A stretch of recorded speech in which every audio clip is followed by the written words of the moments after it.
வணக்கம் சாப்பாட்டு பிரியர்களே, இது நம்ம பழைய சோறு பச்சை தாங்க.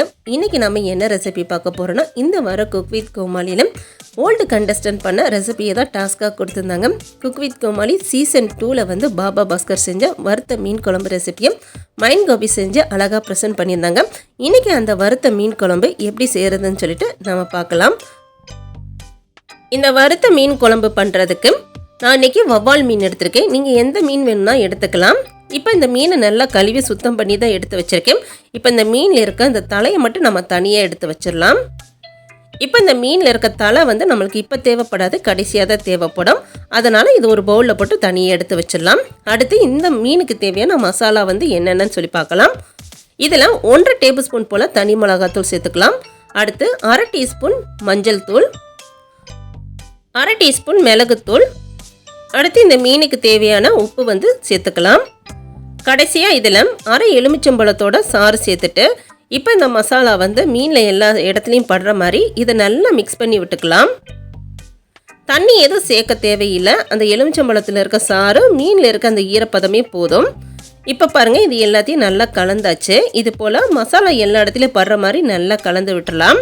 கலந்து விட்ட பிறகு இதை வந்து ஒரு 20 நிமிஷம் வந்து நம்ம நல்லா ஊற விட்டுலாம். இது நல்லா ஊறட்டும். ஊறின பிறகு நம்ம பார்க்கலாம்.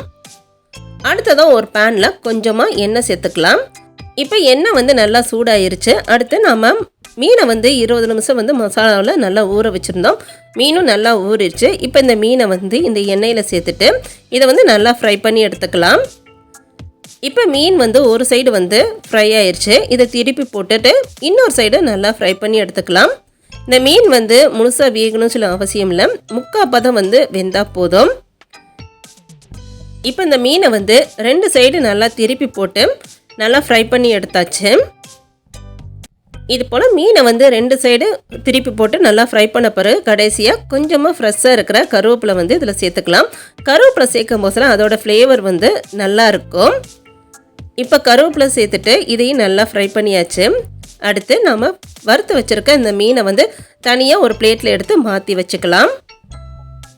இப்போ நம்ம ஃப்ரை பண்ண மீன் எல்லாத்தையும் வந்து ஒரு பிளேட்டுக்கு மாற்றியாச்சு. அடுத்து எந்த பேனில் வந்து நம்ம மீன் வந்து ஃப்ரை பண்ணோமோ அதே பேனில் இருக்க எண்ணெயிலே வந்து நம்ம குழம்பு தாளிக்க போகிறோம். இதே எண்ணெயில் குழம்பு தாளிக்கும் போதில் அந்த குழம்போட டேஸ்ட்டு சூப்பராக இருக்கும். அதனால் இந்த எண்ணெயை கீழே கொட்டிடாதீங்க.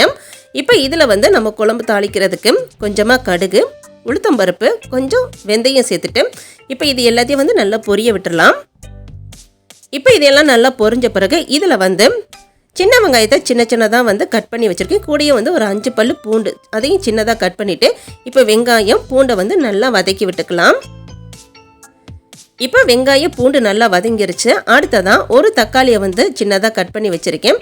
இப்போ தக்காளியை சேர்த்துட்டு தக்காளி வந்து நல்லா சாஃப்ட் ஆகுற வரைக்கும் இதையும் வந்து நல்லா வதக்கி விட்டுக்கலாம்.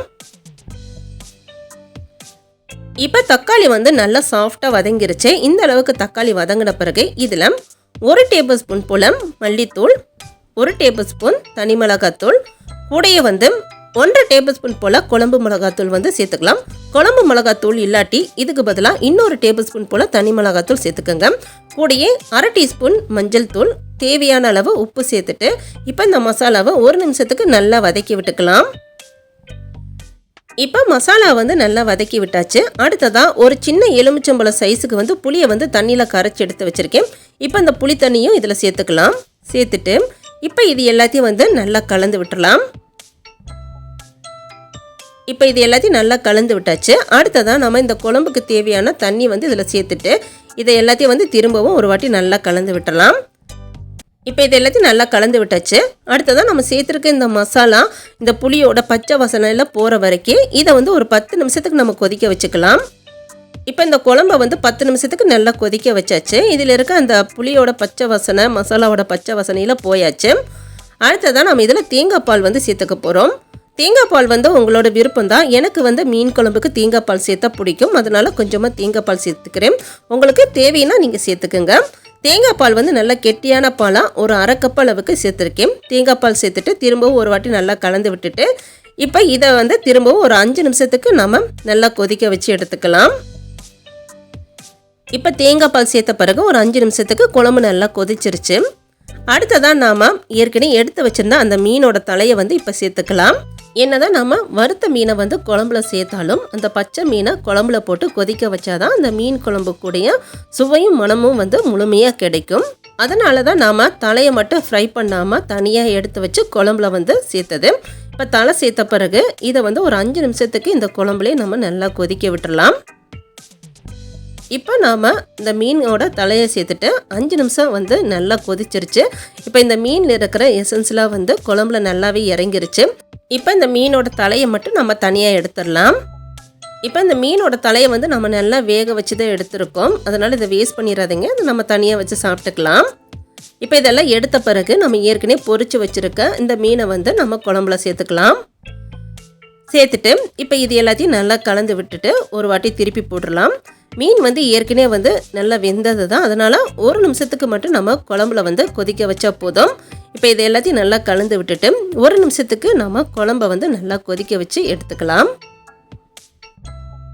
இப்போ இந்த குழம்பு வந்து 1 நிமிஷத்துக்கு நல்லா கொதிச்சிருச்சு. இப்போ நல்ல அருமையான வறுத்த மீன் குழம்பு சூப்பராக ரெடி ஆயிடுச்சு. இந்த வர குக் வித் கோமாளியில் இந்த வறுத்த மீன் குழம்பை வந்து தர்ஷனும் மைன் கோபியும் செஞ்சாங்க. அதில் மைன் கோபி தான் வின் பண்ணாங்க. இது போல் நீங்களும் செஞ்சு பாருங்கள். வீடியோஸ் பிடிச்சிருந்துச்சுன்னா வீடியோஸ்க்கு ஒரு லைக் பண்ணிவிட்டு நம்ம சேனலையும் மறக்காமல் சப்ஸ்கிரைப் பண்ணிடுங்க.